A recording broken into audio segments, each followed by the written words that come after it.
सबसे पहले आपको बताते हैं कि मुंबई में सैफ अली खान का हमलावर 72 घंटे के बाद गिरफ्तार हो चुका है और उसकी गिरफ्तारी के बाद यह पता चला कि वो एक बांग्लादेशी घुसपैठिया है। हमारे देश में अवैध घुसपैठ एक ऐसा मुद्दा है जिससे वोट तो नहीं मिलते, लेकिन देश के संसाधनों पर इसका बोझ जरूर पड़ता है और हमारे देश के लिए, आम जनता के लिए, आम लोगों के लिए यह एक बहुत बड़ा खतरा है। सैफ के हमलावर का नाम पहले विजय दास बताया जा रहा था, लेकिन यह उसका फर्जी नाम था। उसका असली नाम है मोहम्मद शरीफुल इस्लाम शहजाद और यह अपना नाम और पहचान बदलकर मुंबई में रह रहा था। अपना नया नाम इसने रखा था विजय दास।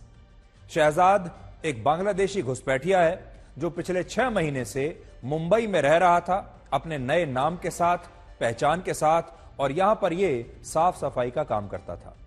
मुंबई पुलिस के अनुसार शहजाद चोरी के इरादे से सैफ अली खान के घर में घुसा था और उसे तब तक यह नहीं पता था कि यह घर किसका है। वो नहीं जानता था कि यह घर सैफ अली खान जैसे बड़े अभिनेता का है।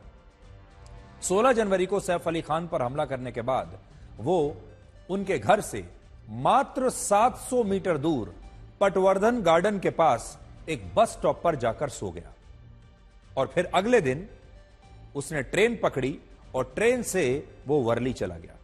तो बड़ी बात देखिए, यह अपराधी जो है इसने सैफ अली खान पर हमला किया, उसके बाद वहां से भाग गया और उनके घर से सिर्फ 700 मीटर दूर जाकर यह छिप गया, सो गया कहीं जाकर, और फिर अगले दिन यह वर्ली चला गया।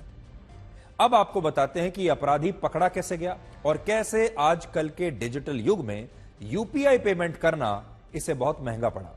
इस बांग्लादेशी हमलावर शहजाद को एक पराठा, एक पानी की बोतल और यूपीआई पेमेंट ने गिरफ्तार करवा दिया। Mumbai police face recognition technique से हमलावर को तलाश कर रही थी। आजकल पुलिस के पास लेटेस्ट टेक्नोलॉजी होती है जिससे वो अपराधी के चेहरे को पहचान सकते हैं और फेस डिटेक्शन की मदद से वो अपराधी अगर कहीं भी गया है और सीसीटीवी में कहीं भी उसका चेहरा कैप्चर हुआ है तो पुलिस उसे ढूंढ सकती है। पुलिस को वर्ली के सेंचुरी मिल के पास एक सीसीटीवी फुटेज में यही शख्स शहजाद दिखाई दिया। पुलिस वहां पर पहुंची तो पता चला कि इस हमलावर ने इस जगह पर पराठे और पानी की एक बोतल के लिए यूपीआई पेमेंट किया था। यूपीआई पेमेंट की वजह से पुलिस को हमलावर का मोबाइल फोन नंबर पता चल गया और इसी फोन नंबर को ट्रेस करते हुए हमलावर की असली लोकेशन मुंबई पुलिस को मिल गई। यानी ये जो हमलावर पकड़ा गया है, आप कह सकते हैं कि प्योर टेक्नोलॉजी की वजह से पकड़ा गया है। आजकल टेक्नोलॉजी इतनी आगे बढ़ गई है कि किसी के लिए भी, अपराधी के लिए बचकर जाना बड़ा मुश्किल है। शहजाद ठाणे के कासर वडावली लेबर कैंप के पास छिपा हुआ था और इस लेबर कैंप में जो लोग रहते हैं उनमें से ज्यादातर कोलकाता से आए हुए मजदूर हैं और यहीं से हमने आपके लिए ग्राउंड रिपोर्ट करवाई है, इसी लेबर कैंप से। और ये रिपोर्ट पहले आप देखिए और फिर हम आपको इस कहानी के बारे में आगे बताते हैं। आप सोचिए, इस हमलावर के पास कोई भी भारतीय पहचान पत्र नहीं था, ना तो इसके पास कोई अपना यहां का आधार कार्ड था, ना ही कोई और पहचान पत्र था, लेकिन उसने कोलकाता में रहने वाले एक शख्स जिसका नाम है जहांगीर शेख, इस जहांगीर शेख के नाम पर इसने एक मोबाइल फोन का सिम कार्ड लिया था और उसी मोबाइल फोन के सिम कार्ड को यह इस्तेमाल कर रहा था।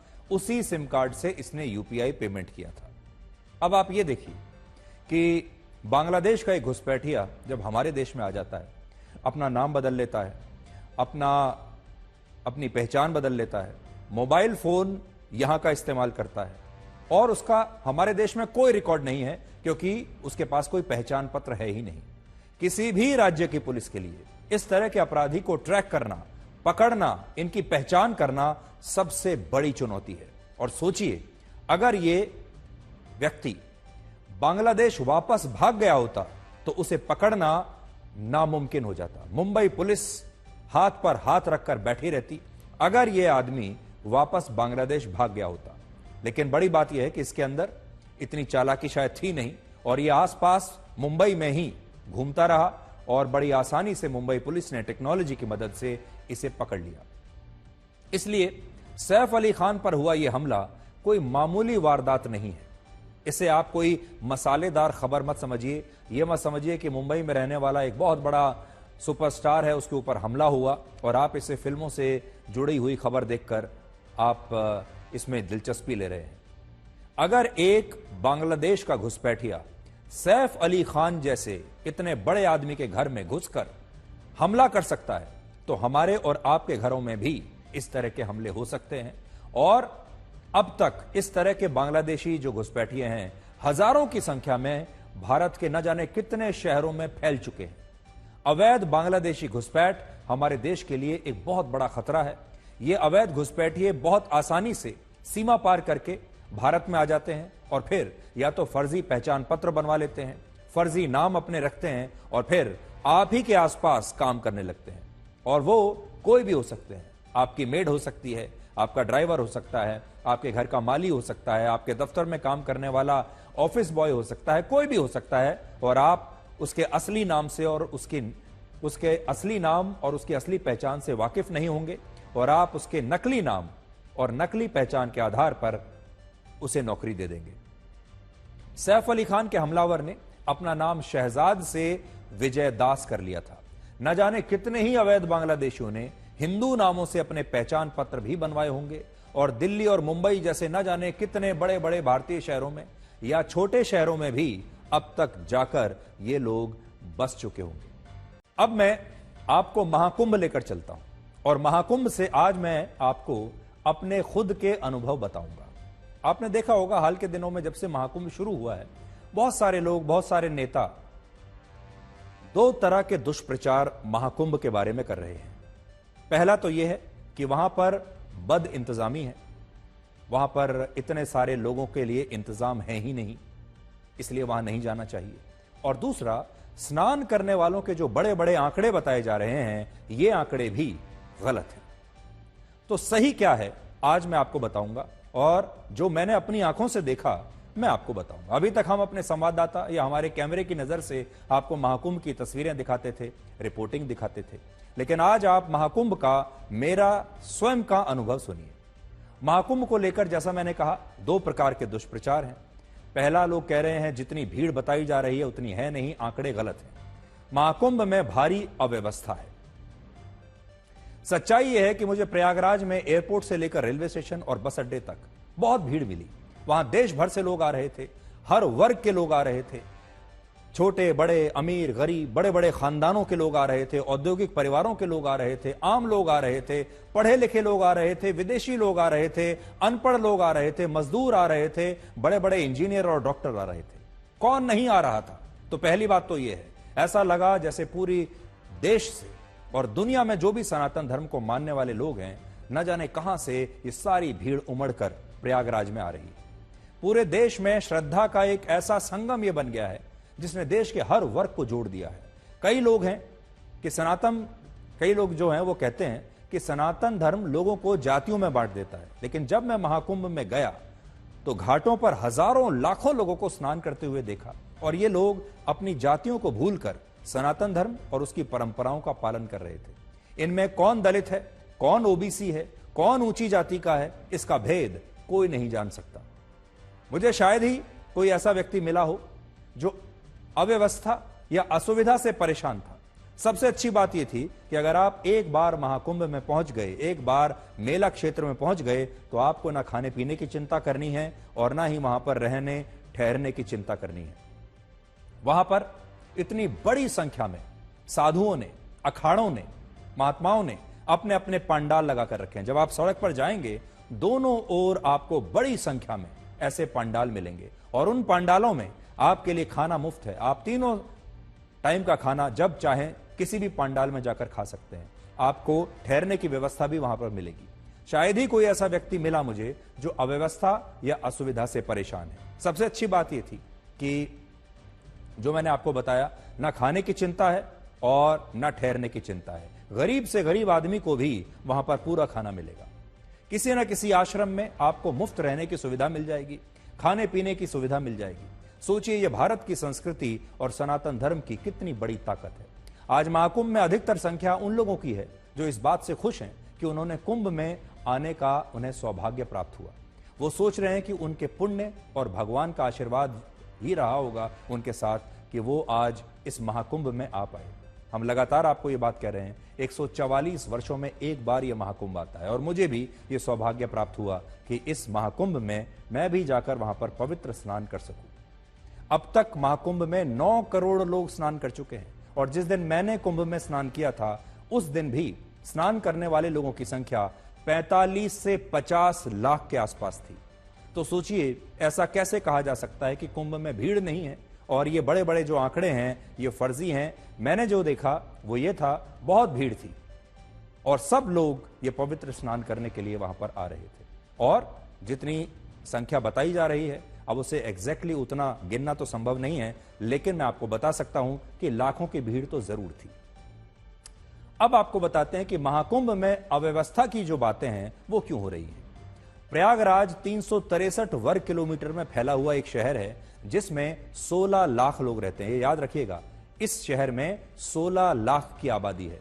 अब कल्पना कीजिए, 16 लाख की आबादी वाले शहर में अगर एक दिन 1 करोड़ या उससे भी ज्यादा लोग पहुंच जाएं, पूरा जन सैलाब वहां पर आ जाए, तो क्या लोगों को आने जाने और चलने फिरने में थोड़ी बहुत तकलीफ नहीं होगी? क्या सड़कों पर भीड़ नहीं होगी? क्या सड़कों पर ट्रैफिक जैम नहीं लगेगा? क्या उस दिन गाड़ियों को रोका नहीं जाएगा? अगर सारी गाड़ियों को आप मेला क्षेत्र तक छोड़ देंगे तो वहां पर किसी के लिए भी पहुंचना असंभव हो जाएगा। कुंभ मेला क्षेत्र 40 वर्ग किलोमीटर में फैला है जिसमें श्रद्धालुओं की सुविधा के लिए बहुत सारी व्यवस्थाएं की गई हैं। 30 अस्थायी पुल बनाए गए हैं, 1.5 लाख अस्थायी टेंट लगाए गए हैं। लेकिन प्रयागराज की जो सबसे बड़ी समस्या मुझे दिखाई दी वो है ट्रैफिक जैम। शहर की सड़कें तो वही पुरानी हैं और ये जो सड़कें हैं ये इतने लोगों के लिए बनी ही नहीं है, क्योंकि जब इस शहर की प्लानिंग हुई होगी, ये तो बहुत पुरानी बात है। मुझे ऐसे बहुत सारे लोग मिले जिनकी ट्रैफिक जैम में फंसने के बाद फ्लाइट्स छूट गई, जो समय से एयरपोर्ट नहीं पहुंच पाए या रेलवे स्टेशन नहीं पहुंच पाए, क्योंकि मेला क्षेत्र से एयरपोर्ट तक या फिर शहर में बाहर निकलने तक बहुत बड़ा ट्रैफिक जैम लगा हुआ था। ये मुझे वहां की सबसे बड़ी समस्या लगी। लेकिन इस ट्रैफिक जैम को अगर आप छोड़ दें, क्योंकि जैसा मैं आपको बता रहा हूं ये शहर जो है पुराना शहर है, सिर्फ 16 लाख लोगों के लिए ये इंफ्रास्ट्रक्चर बना है, क्योंकि आबादी 16 लाख की है। और वहां पर अगर एक दिन में 1 करोड़ 2 करोड़ या 3 करोड़ लोग पहुंच जाएं तो आप समझिए कि असुविधा तो जरूर होगी ही। लेकिन फिर भी महाकुंभ में नागा सन्यासियों की भर्ती इस समय चल रही है और इसके लिए नागा साधुओं का दीक्षा संस्कार शुरू हो चुका है, क्योंकि नागा साधु सिर्फ कुंभ में ही बन सकते हैं। और आपने देखा होगा इस बार महाकुंभ के मौके पर नागा साधुओं की बड़ी चर्चा हो रही है। सब लोग नागा साधुओं के बारे में जानना चाहते हैं। आज कठिन तपस्या के बाद जूना अखाड़े में करीब 100 महिलाओं को नागा सन्यासी बनने की दीक्षा दी गई और इनमें कुछ विदेशी महिलाएं भी शामिल थी। नागा साध्वी बनने का रास्ता बहुत कठिन होता है। इसके लिए भौतिक सुख सुविधाएं छोड़नी होती हैं, हर तरह के सांसारिक रिश्ते को तोड़ना होता है। नागा साध्वी बनने से पहले महिलाओं को कई वर्ष तक कठोर ब्रह्मचर्य का पालन करना होता है। उन्हें अपने गुरु के अधीन रहकर 2 से 3 साल तक सेवा करनी होती है, तपस्या करनी होती है और यह साबित करना होता है कि वो नागा साध्वी बनने के योग्य है। नागा साध्वी बनने से पहले महिलाओं को अपना मुंडन कराना होता है और जीते जी अपना पिंड दान करना होता है, बाकी नागा साधुओं की ही तरह। जिस तरह नागा साधु कठिन तपस्या और साधना करते हैं, वैसे ही नागा साध्वियों को भी कड़े नियमों का पालन करना पड़ता है। नागा साध्वी जिस अखाड़े से जुड़ती हैं उसी की परंपरा के अनुसार उन्हें दीक्षा दी जाती है और दीक्षा से पहले उनके पंच संस्कार होते हैं जो 5 अलग अलग गुरु करते हैं। पंच संस्कार अलग अलग 5 गुरु द्वारा किया जाता है, जैसे शिक्षा गुरु शिखा तैयार करते हैं, शिखा गुरु शिखा तैयार करते हैं, कंठी गुरु कंठी पहनाते हैं, तीसरे भभूत गुरु होते हैं, चौथे लंगोटी गुरु होते हैं और 5वें शाखा गुरु होते हैं। वर्षों की कठिन तपस्या के बाद जो महिलाएं नागा साधु बनना चाहती हैं उन्हें पहले अवधूत बनाया जाता है। अवधूत का अर्थ उस साधु से है जो दुनिया से पूरी तरह से विरक्त होकर अब स्वयं में लीन हो चुका है। महिलाओं को अवधूत बनने की दीक्षा के लिए सुबह 4 बजे उठना होता है, फिर साधना के बाद गंगा नदी के किनारे मुंडन संस्कार होता है और फिर पवित्र स्नान के बाद पिंडदान किया जाता है। इसके बाद महिलाओं को एक बिना सिला हुआ वस्त्र पहनने के लिए दिया जाता है और महिलाओं को बिना कुछ खाए पिए दंड कमंडल और उसमें जल लेकर अपने अखाड़े में धर्म ध्वजा के नीचे रहना होता है। अगले दिन अखाड़े के आचार्य महामंडलेश्वर जाप के लिए गुरु मंत्र देते हैं और साधु परंपरा का ज्ञान कराते हैं। और इसके बाद अवधूत गंगा में स्नान करती हैं और 108 डुबकी लगाकर अपना वस्त्र नदी में त्याग देती है। और इसके बाद अखाड़े की कोतवाल उन्हें कंबल देती है, जिससे लपेटकर वो शाखा गुरु के पास जाकर उनका आशीर्वाद लेती हैं और फिर भगवा वस्त्र पहनकर पूर्ण नागा साध्वी बन जाती है। नागा साधु और नागा साध्वी में एक मूल अंतर यह है कि नागा साधु अक्सर बिना वस्त्रों के या सिर्फ लंगोट के साथ आपको दिखाई देते हैं, जबकि सामाजिक मर्यादा के तहत नागा साध्वी भगवा वस्त्र पहनती हैं, लेकिन ये वस्त्र सिले हुए नहीं होने चाहिए। इस बार महाकुंभ में करीब 1000 महिलाएं नागा साध्वी बनेंगी और प्रयागराज के कुंभ में दीक्षा लेने वाले नागा साधुओं को राजेश्वर नागा कहा जाता है, क्योंकि ये संन्यास के बाद राजयोग की कामना करते हैं। उज्जैन कुंभ से दीक्षा लेने वाले साधुओं को खूनी नागा कहा जाता है, क्योंकि इनका स्वभाव बहुत उग्र होता है। हरिद्वार कुंभ से दीक्षा लेने वाले नागा साधुओं को बर्फानी नागा कहते हैं और इनका स्वभाव शांत माना जाता है। जबकि नासिक कुंभ में दीक्षा लेने वाले साधुओं को खिचड़ी नागा कहते हैं। इनका कोई निश्चित स्वभाव नहीं होता।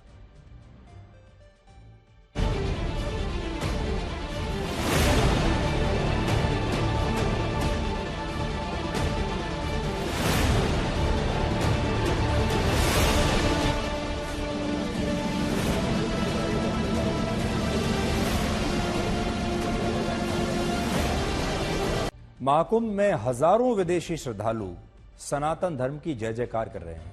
अलग अलग देशों से आए लोग महाकुंभ में संतों से गुरु ज्ञान ले रहे हैं, लेकिन हमारे ही देश के कुछ लोग महाकुंभ और यहां पर आने वाले श्रद्धालुओं पर सवाल उठाते हैं। आज हम ऐसे लोगों को एक बड़ी स्पेशल तस्वीर दिखाना चाहते हैं, एक बड़ा खास वीडियो दिखाना चाहते हैं। मशहूर British rock band cold play आजकल भारत में अपने कॉन्सर्ट्स कर रहा है। कोल्ड प्ले के बारे में तो आपने सुना ही होगा, और अभी मुंबई में उनका एक कॉन्सर्ट हुआ था। भीड़ देखिए आप। इस कॉन्सर्ट से जुड़ा एक वीडियो आज हम आपको दिखाते हैं। इस वीडियो में कोल्ड प्ले के ब्रिटेन के मशहूर गायक क्रिस मार्टिन जय श्री राम का नारा लगा रहे हैं। सबसे पहले आप ये वीडियो देखिए कि कैसे क्रिस मार्टिन कोल्ड प्ले के कॉन्सर्ट के दौरान जय श्री राम कह रहे हैं। तो बहुत सारे लोग वहां पर जय श्री राम के प्लेकार्ड्स लेकर गए थे। इससे आपको हमारे देश का जो युवा है, आपको एक बार यह भी समझनी पड़ेगी बात कि हमारे देश के जो युवा हैं, इस कोल्ड प्ले कॉन्सर्ट में टिकट्स बहुत महंगी हैं। बड़े बड़े लोग इस कॉन्सर्ट को देखने के लिए गए हैं, जिसमें से ज्यादातर हमारे देश के युवा हैं, सारे पढ़े लिखे युवा हैं। और वहां पर भी आपको जय श्री राम के प्लेकार्ड्स देखने को मिल रहे थे। लोग जय श्री राम के पोस्टर्स लेकर गए थे और उसी को देखकर इस विदेशी गायक ने यह बात कही। एक विदेशी गायक को जय श्री राम बोलने में कोई आपत्ति नहीं, लेकिन हमारे देश के कुछ तथाकथित बुद्धिजीवी जय श्री राम जैसे धार्मिक नारे को भी सांप्रदायिक नारा बताते हैं और कहते हैं कि इस तरह के नारों से लोगों की भावनाएं आहत हो जाती हैं। लेकिन यहां आपने देखा, यहां तो किसी की भावनाएं आहत नहीं हुई। वहां पर इतनी बड़ी संख्या में लोग मौजूद हैं, इनमें से किसी की भावनाएं आहत नहीं हुई जब इस गायक ने खुलकर जय श्री राम कहा। किसी को कोई शर्मिंदगी महसूस नहीं हुई। क्रिस मार्टिन के मुंह से जय श्री राम सुनकर परेशान होने वालों को अब एक और तस्वीर दिखाते हैं। क्रिस मार्टिन अपनी गर्लफ्रेंड डेकोटा जॉनसन के साथ मुंबई के सिद्धि विनायक मंदिर भी गए। और डेकोटा जॉनसन अमेरिका की एक बहुत मशहूर अभिनेत्री हैं, हॉलीवुड की बहुत बड़ी एक्ट्रेस हैं। उन्होंने भी वहां भगवान गणेश के दर्शन किए और हिंदू रीति रिवाज से वहां पर पूरा पूजा पाठ उन्होंने किया। ये भी तस्वीरें आप देखिए। सनातन धर्म से प्रभावित हुए क्रिस मार्टिन ने अपने कॉन्सर्ट में कहा कि वो भारत के लोगों को धन्यवाद देना चाहते हैं, क्योंकि भारतीयों ने अंग्रेजों के अत्याचारों को भुलाकर उन्हें माफ कर दिया और एक तरह से उन्होंने ब्रिटिश हुकूमत में हुई बर्बरता के लिए आज भारत के लोगों से एक प्रकार से माफी ही मांगी है। ये भी सुनिए। बहुत सारे लोगों को यह बात अच्छी नहीं लगेगी, लेकिन यह मानना पड़ेगा कि यह भारत का युग है, यह भारत का समय है। और आप सोचिए, ब्रिटेन का एक इतना बड़ा गायक, हॉलीवुड की एक अभिनेत्री भारत आते हैं, वो मंदिर जाते हैं, सनातन धर्म के रीति रिवाज के हिसाब से पूजा अर्चना करते हैं। यह ब्रिटेन का इतना बड़ा गायक अपने कॉन्सर्ट में जय श्री राम कहता है और यह भी कहता है, इस बात को मानता है कि जब यहां ब्रिटिश राज था तो उसके देश के लोगों ने, उन शासकों ने भारत के लोगों पर बहुत अत्याचार किया। वो इस बात को मानता है और आज पूरी दुनिया इस बात को मान रही है कि ये भारत का युग है, ये भारत का समय है और ये हर भारतीय का युग है, हर भारतीय का समय है। हमारे भारत की अपनी राजनीति में क्या हो रहा है जरा ये भी देख लीजिए, क्योंकि अब हम आपको ये बताने वाले हैं कि दिल्ली में अलग अलग पार्टियों ने परिवार के विस्तार को भी अब एक चुनावी हथियार बना लिया है। बीजेपी ने ऐलान किया है कि वो दिल्ली की हर गर्भवती महिला को 21,000 रुपए देगी। अब अगर आंकड़े आप देखें तो दिल्ली में अगले 5 साल में लगभग 15 लाख महिलाएं गर्भवती होंगी और अगर बीजेपी की सरकार आ गई तो हर ऐसी महिला को वादे के मुताबिक 21,000 रुपए देने होंगे और इस तरह से यह राशि लगभग 3,150 करोड़ रुपए के आसपास होगी। अब ये अगले 5 साल में, अब ये एक तरह से जनसंख्या बढ़ाने के लिए प्रोत्साहन राशि की तरह होगा, जिससे लोग ज्यादा बच्चे भी शायद पैदा करने लगेंगे। इससे पहले आपको याद होगा तमिलनाडु के मुख्यमंत्री एम.के. स्टालिन, आंध्र प्रदेश के मुख्यमंत्री चंद्रबाबू नायडू और यहां तक कि आरएसएस प्रमुख मोहन भागवत भी ये कह चुके हैं कि भारत के लोगों को, हिंदुओं को ज्यादा बच्चे पैदा करने चाहिए। भारत के लोगों को स्टालिन और चंद्रबाबू नायडू अपने राज्य के लोगों को कह चुके हैं कि आप ज्यादा बच्चे पैदा कीजिए। लेकिन उस समय लोगों पर शायद इन बातों का ज्यादा असर नहीं हुआ हो।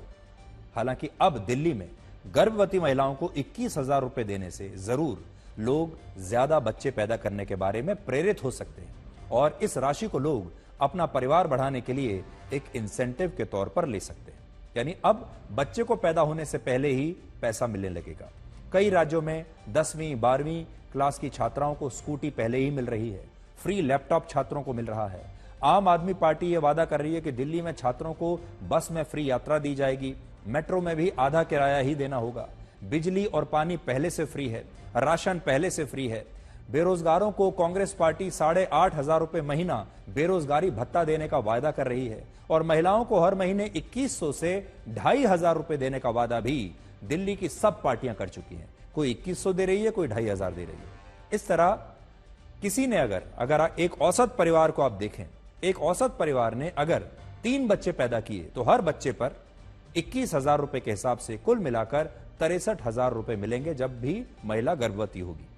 बड़े होकर अगर इन युवाओं को रोजगार नहीं मिला तो सरकार से हर महीने 8,500 रुपए महीना प्रति युवा के हिसाब से 3 अगर युवाओं को देखें तो 25,000 रुपए एक परिवार को मिलेंगे।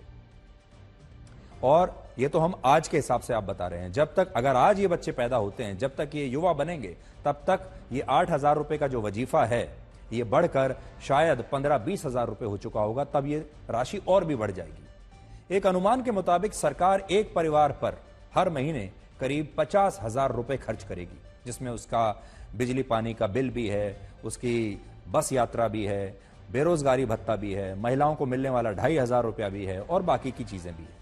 दिल्ली में कुछ चुनावी योजनाओं के हिसाब से बेरोजगार रहना भी अब एक रोजगार बन सकता है, क्योंकि राजनीतिक दल बेरोजगार रहने के बदले हर महीने 8,500 रुपए देने का वादा कर रहे हैं। हो सकता है कि मेहनत से कोई रिक्शा चलाने वाला व्यक्ति या मजदूरी करने वाला व्यक्ति शायद 8,500 रुपए ना कमा पाए, लेकिन वो घर बैठा रहेगा तो उसे 8,500 रुपए जरूर मिल सकते हैं। इसलिए जब सब कुछ मुफ्त में मिल ही रहा है तो काम करने की क्या आवश्यकता। लेकिन सोचिए, ये पैसा आएगा कहां से? ये किसी राजनीतिक पार्टी की जेब से नहीं आएगा, किसी नेता की जेब से नहीं आएगा, बल्कि ये खर्च टैक्स पेयर के पैसे से किया जाएगा। मेहनत आप करेंगे, पैसा आप कमाएंगे, टैक्स आप चुकाएंगे और बड़ी बड़ी पार्टियां फ्री पैसा बांटने का वायदा करके सत्ता में बने। अरविंद केजरीवाल से आज जब पूछा गया कि ये पैसा आखिर आएगा कहां से, तो उन्होंने कहा कि आप फल खाइए, पैसे की चिंता मत कीजिए। बहुत सारे लोग मेरे से पूछ रहे हैं, केजरीवाल जी पैसा कहां से आएगा, इतना पैसा कहां से आएगा। मैंने कहा मैं बनिए का बेटा हूं, जादूगर हूं, चिंता ना करो। आम खाने से मतलब है, गुठली गिनने से मतलब है। आम खाने से मतलब है, गुठली गिनने से मतलब है। बनिए का बेटा हूं, सारा हिसाब किताब जानता हूं। मैं कहीं से ले पैसे लाऊं, आपको सारे काम कर दूंगा। इस तरह की फ्री की योजनाओं से 2 नुकसान होते हैं। पहला, इससे देश की अर्थव्यवस्था खोखली हो जाती है और दूसरा, जनता को फ्री की योजनाओं की इतनी आदत पड़ जाती है कि इसके बाद वो सरकार से महंगाई, नौकरी और विकास के मुद्दे पर सवाल पूछना ही बंद कर देती है। और आजकल के दोस्तों की हालत यह है कि महफिल में चल रही थी बुराई हमारी, हम पहुंचे तो बोले बड़ी लंबी उम्र है